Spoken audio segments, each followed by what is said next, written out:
Oi, tudo bem? Tudo certinho. E você? Como é que tá? Tudo bem, graças a Deus.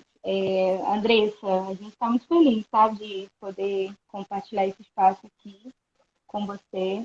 Hoje eu queria que você falasse um pouquinho, né, da sua trajetória, de como você chegou no jornalismo, de como você chegou nesse mestrado, né, e como que aconteceu isso na sua vida, né? Bom, primeiro eu queria agradecer muito o convite. Fiquei muito feliz quando vocês entraram em contato comigo para eu participar da live. Pô, topei assim, pronto, né? Mas gostei muito do tema também, é uma parada que eu gosto muito de trocar ideia. E é meio que uma vivência minha também, né, de vida. Eu sou moradora da periferia aqui do Rio, desde que eu nasci, e tem essa questão toda de circular a cidade e tudo mais, então a gente tem um monte de atravessamentos também em relação à cultura popular, cultura de massa, que é uma parada que a gente vive, sei lá, no dia a dia, assim.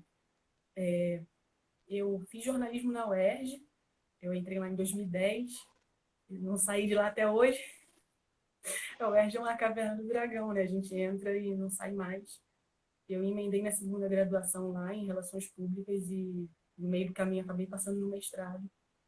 Aí priorizei meu mestrado, que é em comunicação também, e agora vou voltar agora para finalizar a segunda graduação. Boa. E assim, a gente que é do Rio, né, a gente sabe que o Rio de Janeiro é uma cidade que cultura é muito forte por aqui, né? E é a casa de diversos artistas que a gente conhece, né, que tem um nome aí no Brasil e no mundo afora, né, muito das referências nacionais da gente, né, o Chico, o Jorge. E eu queria saber um pouquinho de você, né, a gente está querendo saber de você, quais personagens você destaca, sabe, como sendo esses personagens das novas referências, né, dessa música popular aqui. Cara, então, o dia desses eu estava pensando sobre isso, dia desses, assim, uns bons anos, na verdade, me veio esse questionamento na cabeça vendo um programa desses, tipo um The Voice, assim, sabe? Que um cantor que estava participando do programa falou que cantava MPB. E aí eu fiquei me questionando o que seria essa MPB, sabe? Porque se a gente for ver pela sigla mesmo, MPB seria funk, pagode, Uhum. ritmos que conseguem atravessar. No funk nem tanto, assim, porque ele talvez não atravesse tantas camadas sociais, assim, de forma igualitária. Mas, sei lá, um Isa, por exemplo, o Seu Jorge, são pessoas que conseguem atravessar, que eu conseguiria ouvir na faculdade, por exemplo, um evento da faculdade, indo num evento, sei lá, numa social na Zona Sul, por exemplo, e na casa do meu tio, aqui em Campo Grande. Então, eu fico até, estava pensando nisso, assim, queria, eu como jornalista agora, te devolvendo a pergunta, o que você acha que é MPB, assim? Porque eu fico nesse questionamento também, sabe? Me fica Sim. muito essa coisa de MPB, será que é só esses ícones que a gente tem Os como Chico, clássicos, né? né? Jorge É, Benjora, Tim Maia, Marina Lima? Eu fico me questionando em relação a isso também. eu acredito que a MPB em si, né, aquela coisa nua e crua, quando a gente pensa em MPB, a gente vem Elis Regina na cabeça, vem esses nomes que mais atrás, né, um pouco, né, não de agora. Mas eu acho que se a gente for falar de música popular brasileira, eu acho que a gente não pode deixar de falar do funk mesmo, né, dessa representatividade, de alguma forma.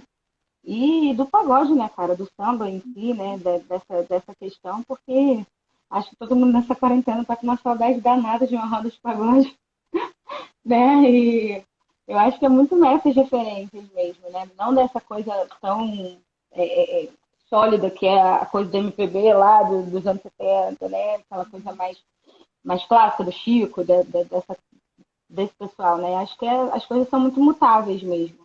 E acho que a cultura é muito isso, né? A gente pega uma coisa lá de trás, acho que a gente vai mudando de acordo com os que os anos passam, né? De qualquer forma, a gente tem coisas que são nossas, né? Lá de trás mesmo, mas acho que isso vai de qualquer forma sendo mutado, né? E talvez o sertanejo hoje também entre aí nessa questão A gente tem pergunta disso mais lá para frente.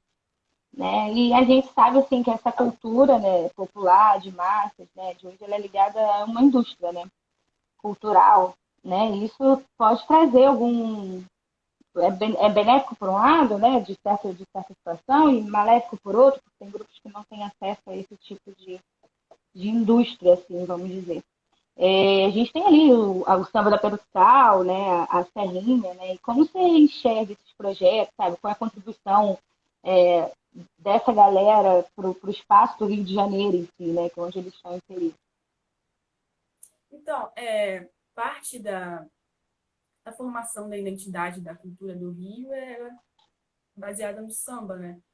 Então, é muito importante a gente ver que tem essas iniciativas até hoje, né, de roda de samba na Pedra, deslocando um pouco da região central, mas também na Serrinha. Então, é muito importante quando a gente vê esse tipo de iniciativa que acontece até hoje. Mas tem outras ações também, além do samba, né? E, coincidentemente, são ritmos negros, né? O outro que eu vejo muito também é o charme, principalmente em Madureira, Madureira. em Ponto do Viaduto. Madureira, na verdade, é uma capital, assim, né?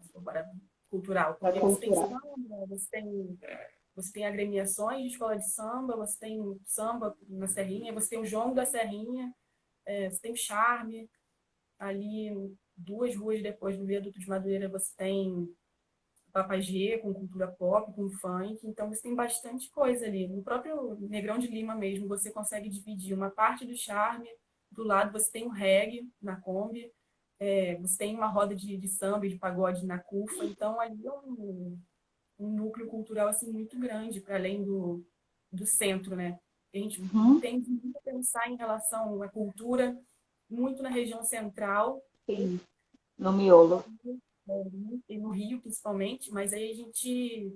Muitos desses ritmos acabaram sendo deslocados, né, para a Zona Norte, para o subúrbio, para a periferia. Principalmente essa galera mais negra mesmo, os ritmos negros, né, de samba. A gente vê a quantidade de agremiações, por exemplo, que a gente tem no subúrbio, na periferia, rodas de samba, grupos de jongo, grupos afro, basicamente nesse núcleo mais afastado do centro do que no centro em si.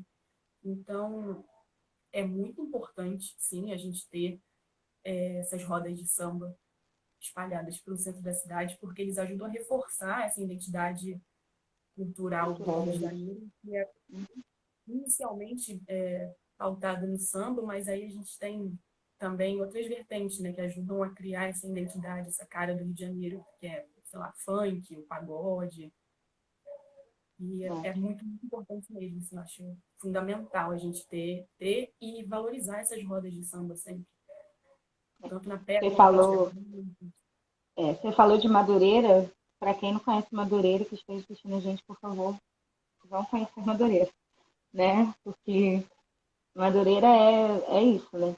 Eu acho que se a gente fala que o Rio de Janeiro respira cultura, o pulmão da cultura do Rio de Janeiro é Madureira, Não, eu né? falo com Em verdade, relação a assim, tudo, sabe? Em relação a tudo. Tudo que você quiser ali, você vai ter encontro, sabe? Todos os ritmos, para todos os gostos, para todas as tribos, gêneros e enfim, né? E a gente sabe, né, que teve, por Madureira, a gente pensar em Madureira, a gente lembra logo das escolas de samba e de grandes sambistas e tal, e a gente sabe que o samba foi muito perseguido, né? Foi muito reprimido, algo talvez que a gente consiga comparar aí com o que acontece com o funk hoje, né? Que em parte conta uma realidade parecida, né?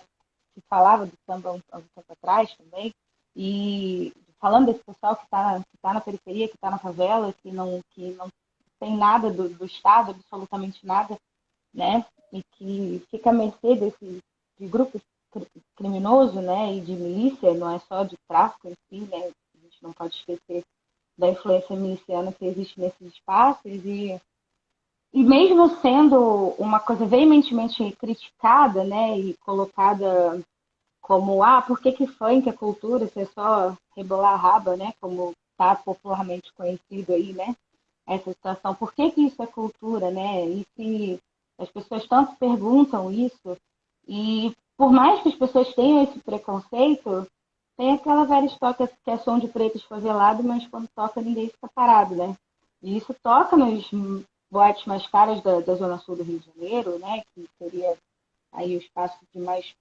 população de elite, assim, vamos dizer assim.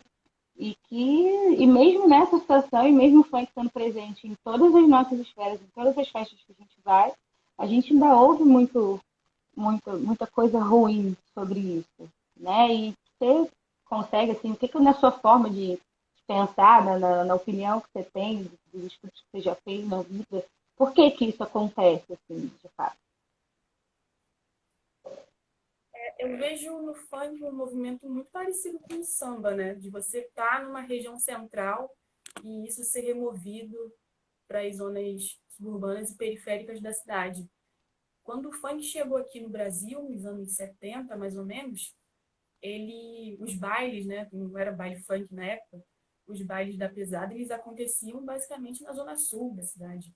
E eram shows com Tony Tornado, Gerson King Combo, banda Black Rio. Isso foi justamente no período que surgiu o movimento Black Rio aqui na cidade, né?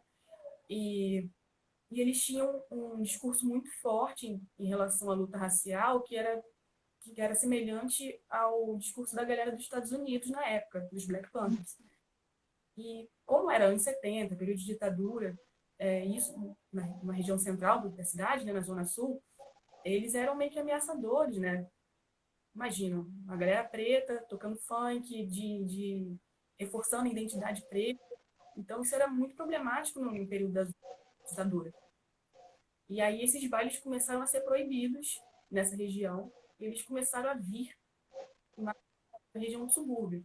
E aí começaram a surgir os bailes em Olaria, Virajá, Cassino Bangu. Isso foi vindo mais para cá. Isso nos anos 70. Quando o funk, na verdade era funk com Y, né? Que aqui no Brasil a gente meio que chama de soul. Quando ele veio chegando para cá, para essas regiões, ele já foi se misturando com outros ritmos, com samba até, com a batida do samba. E nos anos 80 ele foi se aproximando do Miami Bass também. Foi um ritmo que veio para cá. E se a gente para pegar um funk, sei lá, do início dos anos 90, ele é muito mais parecido com o Miami Bass dos anos 80 do que com o funk dos anos 70. Hoje, se a gente fala que surgiu, se a gente fala que Tim Maia era funk, é tipo um delírio se eu virar para alguém hoje funk ou Jorge Ben. Era funk, porque era muito parecido com o movimento de funk dos Estados Unidos, que tinha como padrinho o James Brown. Então era algo com lá e ele passou por um processo de transformação, de mistura. E aí a gente chega no funk dos anos 90, que passou a ser altamente criminalizado, porque ele acontecia basicamente nos morros, né, nos subúrbios, periferias. E aí tem uma situação, que foi em 92, se não me engano, que foi um arrastão na Zona Sul. Quer dizer, ele foi chamado de arrastão, na verdade, mas não foi um arrastão. Foi a galera que saiu do baile, e aí tinha aquela dancinha de baile de corredor, um batendo no outro e tal. E aí os moradores da Zona Sul viram aquilo, ficaram assustados, falaram que era um arrastão, e aquilo virou um assunto de âmbito nacional. Mano, um arrastão no Rio de Janeiro, que já não era capital do país há muito tempo, sei lá, num domingo de manhã, virou um assunto nacional na mesma época que a gente tinha, sei lá, o impeachment do Collor. Então, assim, o nível de criminalização do funk foi a nível nacional. Então, ele já vinha nessa questão de ser criminalizado há muito tempo já, desde o período que ele ficou mediatizado. E aí teve todo um processo de tentar ressignificar o funk, porque, assim, era uma coisa de você falar o funk... O funk sempre teve essa característica, né, de abordar a realidade da galera. É uma parada que não muda, na verdade, né? Desde o início dele, se a gente for observar como ele está agora, ele segue numa tendência de falar, abordar um pouco da realidade do MC, do DJ, e sempre foi assim, desde o início dele, desde os anos 90.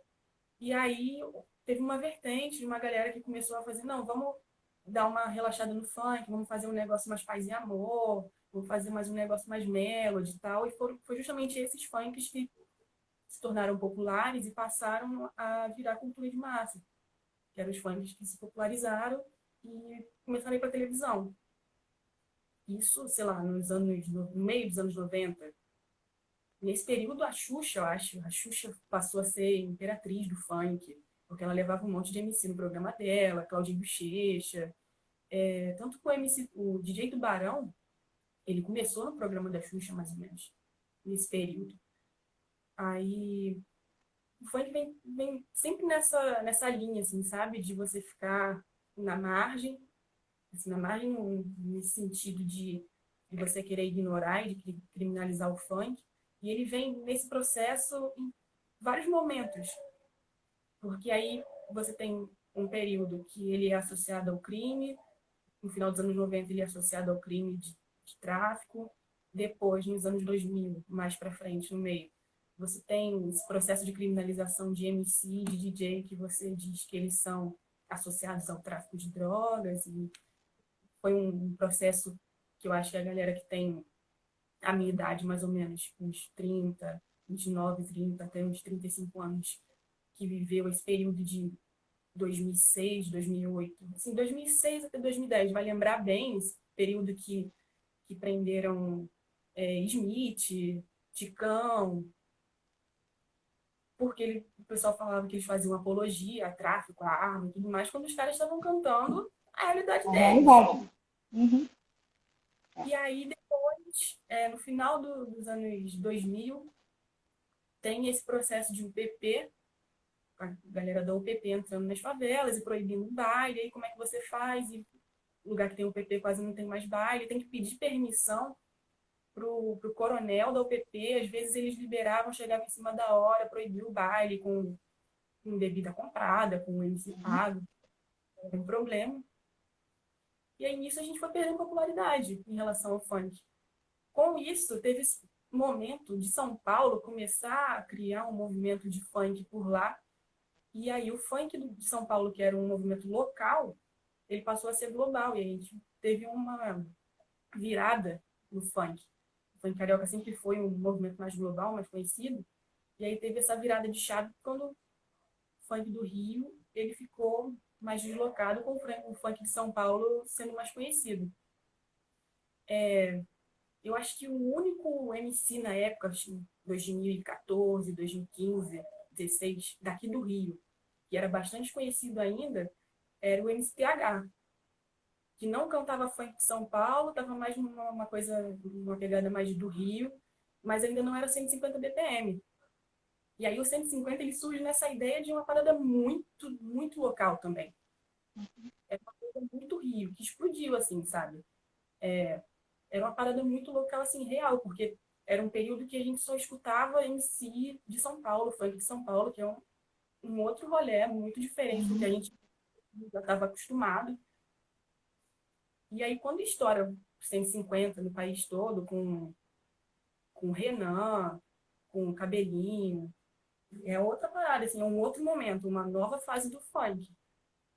E aí, a gente tem aquela questão, que você perguntou, que o funk sempre teve nessa situação de criminalidade, e tem DJ Renan da Penha sendo preso por associação ao tráfico, um monte de coisa, mas é aquilo, sempre toca na boate. Vamos fazer o seguinte, exclui a letra do funk, vamos excluir, deixa só o beat, deixa Uhum. só aquecimento, que só tem a batida e a montagem. Mano, tem uma coisa que a gente não pode dizer que o funk é ruim.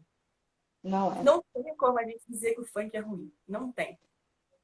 Então, assim, para ele tocar em lugar caro, em boate, é tipo excelente. Por quê? É o funk da favela. Você vai escutar num lugar caro, um lugar de elite. Você vai estar com a sua galera. Você não precisa ir para a favela. Que é o que acontece com vários eventos. Acho que foi em 2018, rolou uma edição do Baile da Gaiola na Cidade das Artes. O ingresso mais barato era R$ 70. Mano, com R$ 70, coisa que A você... pessoa fica no baile da gaiola até o outro dia. Cara, R$ 70 o ingresso do Baile da Gaiola. Eu fiquei passada quando eu vi. Porque, gente, como assim você paga R$ 70? E assim, a venda de ingressos era na Barra, na Gávea, no Shopping Leblon e só no shopping. Era Barra, Shopping da Gávea, em algum lugar do Leblon. O lugar mais que destoava era Niterói. De uma região assim, Zona Norte, nada do tipo. Mano, R$ 70 só a entrada. Imagina quanto que você não gasta para De consumir lá. bebida, de outras coisas lá dentro. Mas aqui, você tem uma simulação de baile funk, uma simulação do Uhum. baile de favela, num lugar que é seguro. Você paga mais para consumir a segurança do que o ritmo em si. Porque você pode consumir o ritmo, sei lá, indo na Pedra do Sal segunda-feira, que tem uma loucura. Depois, lá Uhum. da toca todos os ritmos. Você pode consumir o funk na Pedra do Sal, mas você prefere consumir um espaço fechado porque ele te proporciona segurança também. Você acha que existe uma certa, não sei se chamar de fetichismo seria ruim, mas assim, uma certa curiosidade dessa galera que não tá dentro da periferia, né? E de viver isso, né? Quantas pessoas que eu já ouvi falar, eu sonho em ir num baile de favela. Tá? Você acha que existe um pouco disso ou é mais pela própria cultura mesmo? Não, existe também. Existe, existe. Ah, o pessoal quer ir para ver como é que é, porque, enfim, a galera sempre comenta, né? Viu os meninos no movimento, e o pessoal tem uma dada curiosidade. Eu vi um movimento, desde que surgiu o baile da gaiola, eu vi uma galera assim, que nunca foi a baile, querendo ir em baile, ou então indo de qualquer jeito, pegando Uber, juntando a galera para ir. Eu vi que rolou esse movimento, sim, quando o baile da gaiola estourou. Uhum. E Andressa, assim, um pouco mais da sua parte jornalística, né, e pesquisadora, né, pesquisadora Andressa, né, falar um pouco assim para o pessoal que está aqui com a gente, quais foram as motivações assim que você teve, né, os nortes que você teve durante a decisão de você estudar cultura popular, né? Qual foi a motivação que você teve para que isso fosse seu objeto de pesquisa? Cara, primeiro, tudo que eu vivi, assim, na vida, né? Foi 2 semanas que rolou uma festa aqui na rua, na verdade. Porque, assim, não vou te dizer quantas vezes, quantas semanas, não teve nenhuma semana aqui que não teve baile funk. Uhum. Não, desde o início da quarentena teve baile toda semana teve baile. E aí, umas 2 semanas atrás, os vizinhos, Nega? dois vizinhos fizeram festa. E, e aí é isso, eu tava aqui dentro de casa, injuriada, porque tava rolando festa, e no meio de uma quarentena, um período que a gente tinha que se preservar, mas eu tava dançando. Então, assim, é uma parada de vida, assim, de convívio. Os meninos estavam tocando funk, eu tava aqui curtindo. Teve um momento que tocaram funk de facção, e eu fiquei meio preocupada, achando que os meninos fossem vir aqui, porque, enfim, não, era um funk de outra facção. Fiquei preocupada, mas tudo isso envolve questão de vida mesmo. Eu, antes de entrar no mestrado, trabalhei com comunicação popular. Eu trabalho ainda até hoje, na verdade, com produção popular e trabalhava com basicamente textos voltados para a galera da favela e de espaços populares. Eu trabalhava com comunicação comunitária, hoje eu voltei a trabalhar com isso. Então, tem toda uma vivência dentro desse contexto do meu trabalho que me fez ir para a área de pesquisa que eu fui, de comunicação e imaginário, principalmente, que é muito mais a minha área, assim, dentro da comunicação, estudar comunicação, imaginário e cultura popular. Assim. Então, sei lá, acho que desde ter uma motivação interna de vivência, mas essa questão de trabalho também ajudou bastante para me nortear no que eu ia fazer assim, na pesquisa. Mesmo que não tenha muita. Tem, mas a pesquisa foi muito mais histórica e tem um apanhado muito mais geográfico do que adentrando na cultura popular em si. Mas é algo que eu estudo bastante porque por conta do interesse mesmo. Entendi. E por que a ideia, assim, de atores sociais periféricos, né? Você não acha que a cultura nacional já é majoritariamente constituída por esses atores, assim?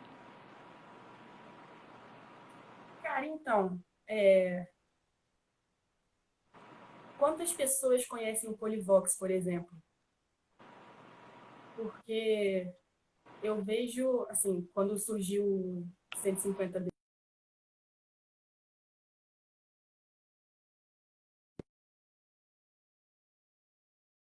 lá na Maré, que meio que veio com o início do funk, a gente não dá muito espaço para ele falar. Daí é super importante a gente falar dessa galera também, porque um pouco desse rolê que eu falei da música brasileira, então é importante a gente focar nesses outros atores que ficam deslocados, né, mediaticamente. Não sei se você ficou ciente quando surgiu a Skol Beats 150, Uhum. com a escola, mas só que a marca, o 150 BPM, eu acho que é uma marca registrada do Polivox. E aí ninguém entrou em contato com ele para utilizar a marca dele na bebida. E aí ele pegou no caramba. Eu acho que é super importante pegar essa galera que é periférica e dar destaque para esse pessoal, ao invés de, nessa situação que foi o caso de utilizar uma marca de uma pessoa para lucrar, por exemplo. Então, eu acho que é super importante, sim, a gente falar dessa galera, desses atores periféricos, que não estão no centro dos debates. Andressa, há pouco tempo, assim, a gente viu um boom de música sertaneja universitária invadindo, acho que não só o Rio de Janeiro, mas eu acho que o Brasil como um todo, né?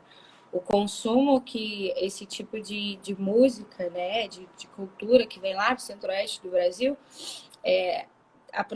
não sei assim de fato o que aconteceu, sabe, para que isso surgisse assim de uma hora para outra. A gente tem nomes do sertanejo consagrados aí há milhões de anos, sabe? De repente vem um ritmo um pouco diferente, né? Uma coisa talvez um pouco mais modernizada da situação, sem ser aquela coisa, aquela moda de viola clássica, né? De Tunico Tinoco, por exemplo. E vem com essa galera, toma realmente esses espaços, sabe? E o que de fato se atribui a esse exponente bizarro que foi com a música sertaneja nos últimos anos. E você acredita que, por exemplo, a médio ou a longo prazo, isso pode vir a ser uma identidade brasileira, assim, né? Que mundialmente nós somos conhecidos pelo samba que produzimos, né? Será que daqui a um tempo a gente vai ser conhecido pelo sertanejo que a gente produz, sabe? Como que você enxerga essa mudança do consumo da música sertaneja na cultura brasileira hoje? Cara, é meio parecido com o funk, né? Esse movimento de você ter várias gerações, vários momentos do funk. A gente, nos anos 90 tinha muito, né, essa questão da dupla sertaneja, era bastante conhecido. E acho que ficou um período, um hiato, assim, né, de sem ter um rolê mais sertanejo. E aí surgiu, nesse período que a gente estava nas faculdades e tal, nas universidades. E eu acho que é basicamente porque é um ritmo que é chiclete, né? Se a gente for para pensar, a letra é fácil de decorar. Mesmo que a gente diga que a gente não curta sertanejo, a gente às vezes Sabe? pega. Eu percebi isso uma vez, sei lá, acho que não vou saber te dizer quando, mas em uma chopada na faculdade, tocou Michel Teló e eu sabia cantar a música toda. Aí eu percebi, gente, mas peraí. Mas é aquilo, às vezes, é uma parada que a gente consome sem perceber, porque, pelo menos aqui onde eu moro, a gente escuta a música da gente e a gente escuta a música do vizinho. Então a Uhum. gente acaba assimilando isso, convivendo com isso. Mas acho que eu dei uma entrada aqui no Spotify para ver assim, top 50 do Brasil. E é praticamente sertanejo, assim, tudo sertanejo. Então pode ser um movimento, sim, parecido com o que foi do axé. Axé barra Sim. pagode baiano. mais pagode baiano do que axé, aquilo que a gente conviveu nos anos 90. Mas agora não sei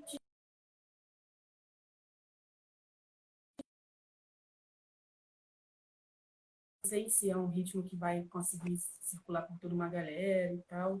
Mas, quer dizer, eu entrei na faculdade em 2010, já tem durando, tá durando uns 10 anos já esse movimento. Então, pode ser, sim, que a gente passe a ser conhecido um pouco também, como foi com o funk.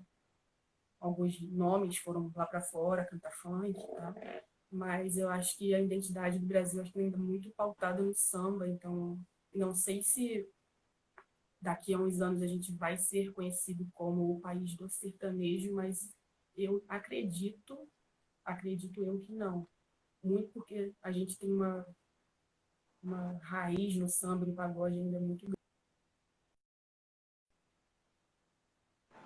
Andressa, o Franco fez uma pergunta, perguntou assim, Andressa, você acha que esse novo sertanejo é uma expressão da indústria? Ah, com certeza. Tanto é que a gente vai em festa de universitário, por exemplo, o que mais toca, tem muito mais sertanejo do que samba, por exemplo.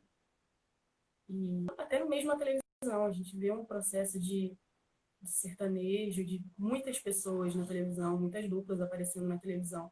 Então é um consumo muito grande, né, do sertanejo, tanto nas mídias mais tradicionais, na televisão principalmente, e como nos aplicativos de streaming também.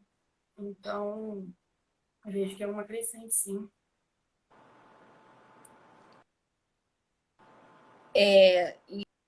O Franco falou que quer em latifúndio. É, E né? assim, É, latifúndio, enfim, casa gigante, casa parecendo um Monte Olimpo. exato. E deixa eu te perguntar uma outra coisa assim que vem na minha cabeça. Você acha que de fato o que a gente tem, né, de cultura, né, principalmente da música, assim, dentro das plataformas de streaming, dentro do YouTube, ou de um pouco mais afastada dessa coisa, o que isso influenciou, sabe? Como você lê isso?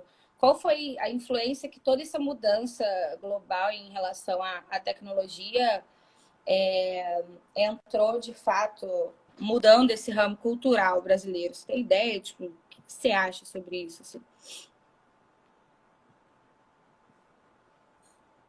Você pode. É porque travou aqui a internet. Eu não consegui. Então, a internet tá difícil agora, né? Não tava assim até então, mas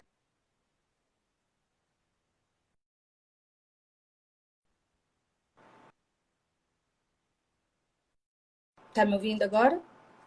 Voltou. Nossa, cara. É a cultura hoje, né? Que hoje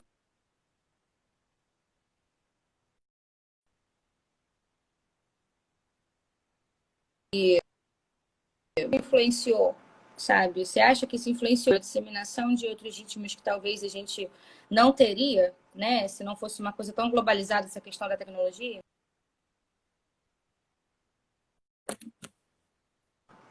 Olha, tem questões assim que são bem interessantes, que são sobre as culturas locais e as culturas globais, né? Que a gente tem um movimento de globalização e localização. Que foi o que aconteceu aqui com o funk do Rio. Ele era global, ele virou local. Quando teve esse processo de repetização e o funk em São Paulo tem um crescimento. Então, o advento da tecnologia em si é bastante importante, até relevante, para que essas culturas locais elas cheguem, elas tomem uma proporção maior. Eu lembro que ano passado, tem um ano mais ou menos, um amigo meu ele foi fazer uma prova na Paraíba e ele voltou de lá super empolgado, falando que ele estava na rua assim e ele ouviu um ritmo, um negócio diferente que ele nunca tinha escutado. E aí ele perguntou pro pessoal de lá o que era, e o pessoal falou que era brega funk. E era uma parada super. super local na época. Ele falou pra mim, eu falei, pô, mano, nunca ouvi falar nessas paradas de brega funk. Isso em julho, eu acho, do ano passado. E aí, quando a gente E tá chegando, né? tem. Aqui agora. E aí, quando a gente Com tem esse força. funk mesmo aqui do Rio 150, foi parecido com isso, esse movimento de Yasmin Turbininha, o Renan da Penha. Junto a isso, os eventos também que tocavam, que davam acesso para a galera de fora,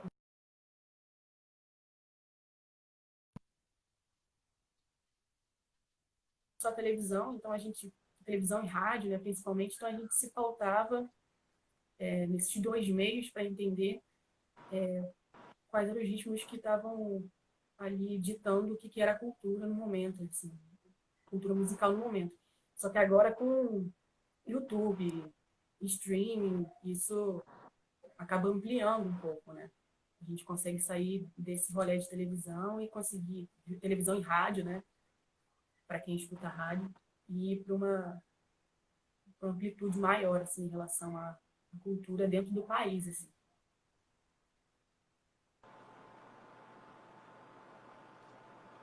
Entendi.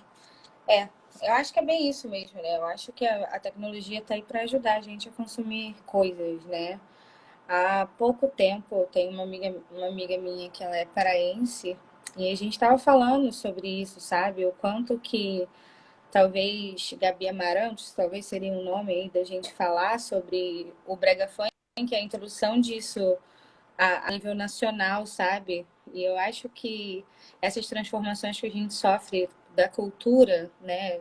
Essa coisa meio não cíclica, né? Porque as coisas não voltam tanto, mas essa coisa mutável mesmo. É impressionante, né? O povo brasileiro é um povo muito criativo, né? Em relação a tudo, né? A gente tem que se virar do jeito que pode por todas as situações, né? Ainda mais quando a gente pensa culturalmente num país desse tamanho, continental desse, o quanto que a gente ainda desconhece coisas, né, dentro da nossa bolha de conhecimentos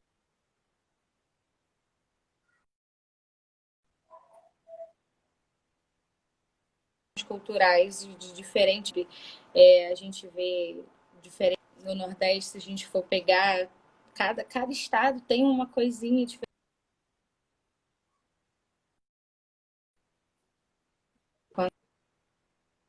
que a gente tem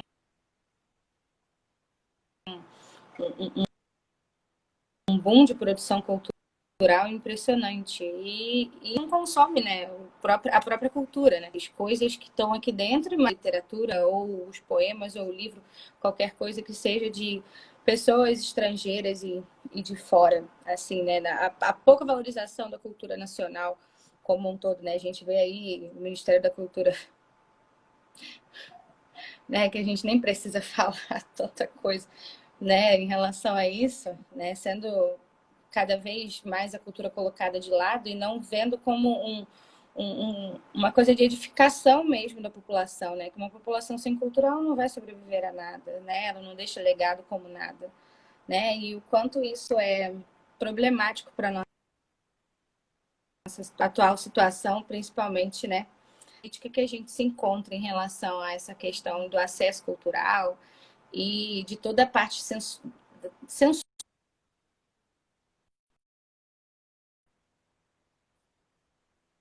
para esses produtores culturais que se a boca no trombone. A gente está com o tempo já um pouco mais encurtando. Queria que você fizesse as considerações finais, assim, o que você espera, né, culturalmente do país, quais são as suas visões para o momento. Olha, você falou agora sobre a Secretaria, né, de Cultura, e aí me fez lembrar uma fala recente do Sérgio Camargo, da Fundação Cultural Palmares, que recentemente o pessoal solicitou que o rap fosse considerado um patrimônio cultural brasileiro, pela Fundação Cultural Palmares, né? E ele falou que não consideraria porque é uma música de bandido. Pois é. Então, às vezes dá um certo medo de pensar porque qual vai ser o futuro, porque se a gente convive com rap, A gente do Rio nem tanto, porque é um movimento muito mais de São Paulo do que daqui do Rio. E a gente tem essa consciência da construção do rap por muitos anos, mas se ele não considerou, pensou em não considerar o rap por essa razão, às vezes dá medo de pensar que ele pode, não sei, pegar uma outra manifestação cultural do país, por exemplo, e simplesmente negar isso.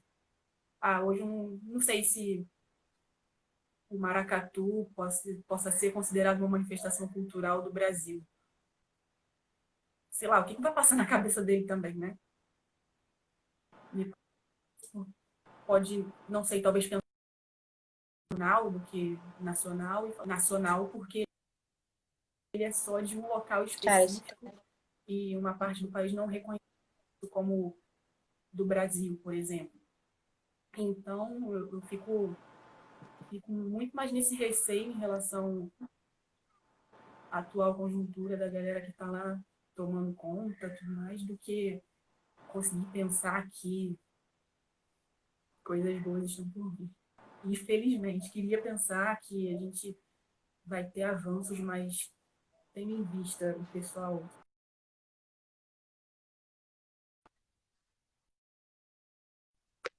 pensar positivamente, mas principalmente as falas do tanto do, não do, da secretária de cultura, porque enfim, ela não teve nem tempo de falar coisas do tipo, mas o Sérgio Camargo, por exemplo, ele fala bastante, né? Então, uma atenção assim, pensar sobre vai ser a cultura daqui mais para frente. Se vai ser algo que a gente vai ter uma expansão ou se a gente vai ficar nessa cultura mais pasteurizada que a gente tem hoje.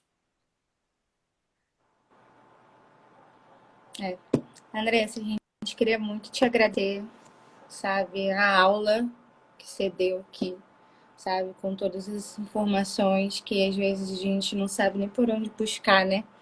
E às vezes nessa pandemia talvez tenha trazido isso pra gente de bom, né? Da gente se reaproximar de alguma forma, tratar de assuntos que a gente talvez não trataria no nosso cotidiano, de certa forma. Né? A gente te agradece em nome do coletivo inteiro. Foi um prazer estar aqui com você, discutir um pouquinho, dar uma conversada sobre a maravilhosidade que é a cultura nacional, né? E do quanto que a gente deve elevá-la ao máximo o tempo inteiro e fazer com que as coisas sigam, né? E que a gente perpetue essa cultura nossa, né? Que é muito nossa, né? E que é só nossa, né? Nenhum país do mundo, eu acho que produz tanta coisa igual isso aqui, sabe? Eu não sei se é por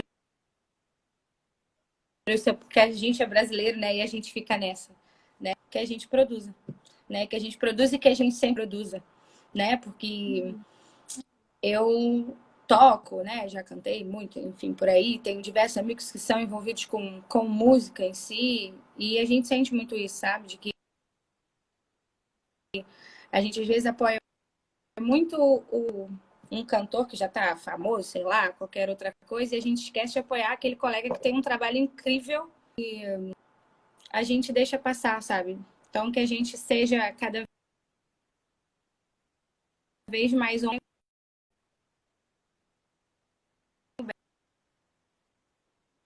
belo, né? Não, o que eu mais fico um pouco chateada, até no caso da gente, só que num eixo muito centro-sul, né? A gente acaba esquecendo muito a galera do Norte e Nordeste.